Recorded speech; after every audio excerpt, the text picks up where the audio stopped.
आज मैं आपको बिजनेस का एक ऐसा कॉन्सेप्ट बताने वाला हूं जिसे समझ लेने के बाद आप कभी भी कस्टमर को सिर्फ एक सेल्स की तरह ट्रीट नहीं करेंगे। इस कॉन्सेप्ट का नाम है कस्टमर लाइफ टाइम वैल्यू यानी CLV।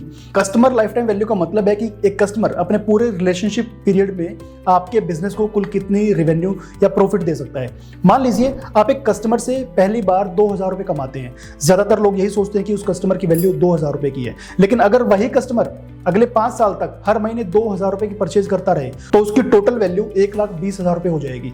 अब सोचिए, क्या उस कस्टमर की असली वैल्यू 2000 रुपये थी या 1,20,000 रुपये?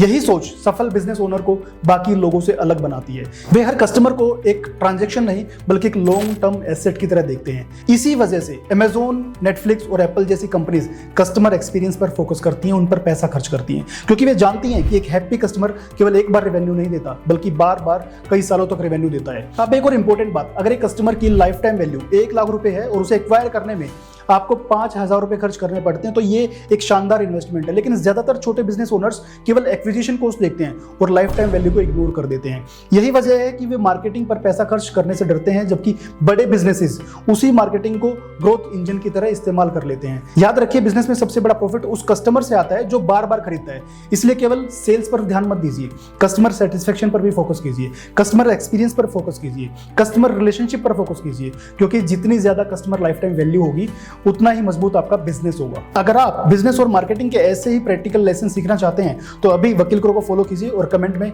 MBA लिखिए। कल डे 15 में हम बात करेंगे कि बिजनेस स्केलिंग करते समय सबसे बड़ी गलती क्या होती है और उससे कैसे बचा जा सकता है। और इस वीडियो को उस व्यक्ति के साथ जरूर शेयर कीजिए जो हर कस्टमर को सिर्फ एक सेल्स समझता है। जय हिंद।